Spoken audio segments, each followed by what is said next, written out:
Minister over the killing of protesters during the 2011 People Power movement, which ended Mubarak's 30-year rule and claimed the lives of hundreds. Thousands took to the streets in protest, staging a rally at Cairo's Tahrir Square, where the revolution to topple Mubarak began in 2011. They chanted slogans against the military, whose former chief Abdel Fattah al-Sisi is now the president. Police made their move later in the evening, breaking up the gathering, firing water cannon and tear gas, and driving protesters into side streets after supporters of the banned Muslim Brotherhood joined the demonstration. A government spokesman accused supporters of the Muslim Brotherhood of pelting security forces with rocks.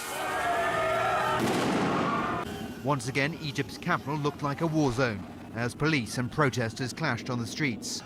Security officials said there were dozens of casualties, while police reported making scores of arrests.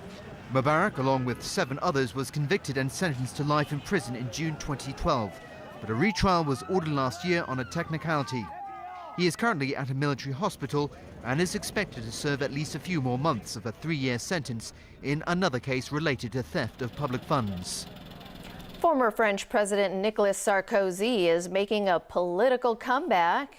He just won the leadership of the country's main conservative party, bringing him one step closer to running for president in 2017. The UMP party will choose its presidential nominee in 2 years' time. For the presidential nomination in 2016, Sarkozy faces 2 likely rivals, his own Prime Minister, François Fillon, and a former Premier, Alain Juppé. Conservatives are sharpening their political knives.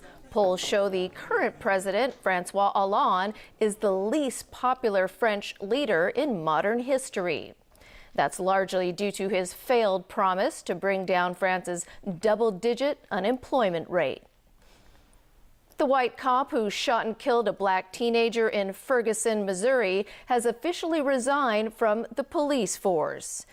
Angry over not holding the officer accountable, activists have begun a 7-day march calling to create a law to prevent racial profiling by police.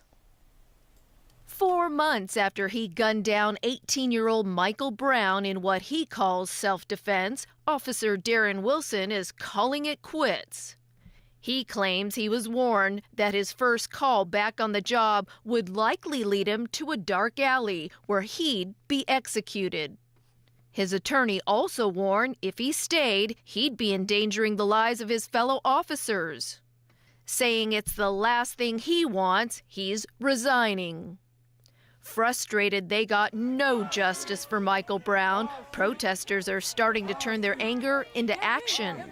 If you're white, you're white. And if you're black, you must have done something.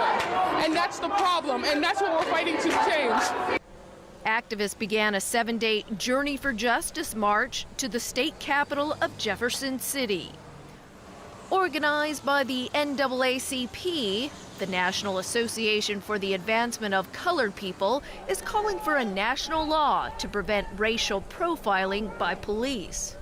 So we're marching from Ferguson to Jefferson City, from Mike Brown's hometown to the hometown of the governor.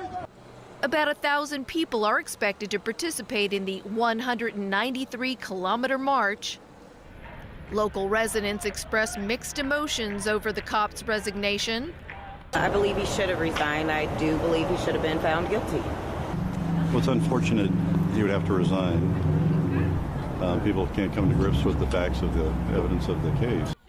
Knowing extra security is vital, Governor Jay Nixon is asking lawmakers to approve more funds to keep the National Guard and State Highway Patrol officers on the streets. A deeply needed measure, given it's painfully clear many are not ready to let go of their grudge against white police officers. Murder run! We're on the sidewalk! Murder run! We're on the sidewalk! Pope Francis wrapped up his 3-day visit to Turkey today with a liturgy alongside the spiritual leader of the world's Orthodox Christians. The Catholic and Orthodox churches split in 1054 over differences on the primacy of the papacy. But after the service, Francis bowed to his Orthodox counterpart and asked for his blessing for him, and the Church of Rome. Earlier, Francis prayed silently alongside a senior Islamic cleric at Istanbul's Blue Mosque in another gesture of inter-religious harmony. And staying in Turkey, Turkey is denying claims that the Islamic State group launched an attack on the border town of Kobani from Turkish soil. 4 Islamic State militants blew themselves up in a suicide bomb raid on the town, which is in Syria, along the border with Turkey. Kurdish officials and activists claim the vehicle used in the attack came from Turkey, but this is strongly denied by the Turkish government. Turkey's main Kurdish party has accused Ankara of turning a blind eye to Islamic State militants infiltrating the border to stage attacks on Syria. And back in Hong Kong, investigators are working out what caused a huge fire to break out at a recycling storage facility near Yuen Long last night. It took 150 firefighters around 14 hours to put out the blaze. Jar De Silva reports. A thick column of black smoke could be seen from afar, rising into the sky over Yuen Long. Firefighters were alerted at around midnight as huge flames spread quickly to engulf the recycling storage site. The blaze covered an area of about 6,000 square meters. There were explosions due to the presence of compressed gas cylinders there. It raged well into the morning, and clouds of smoke could still be seen rising after dawn. Government flying service helicopters dropped water bombs to put out the flames. Up to 10:30 this morning, 168 firefighters and 55 fire engines battled the blaze. By around 2:30 p.m, it was nearly extinguished.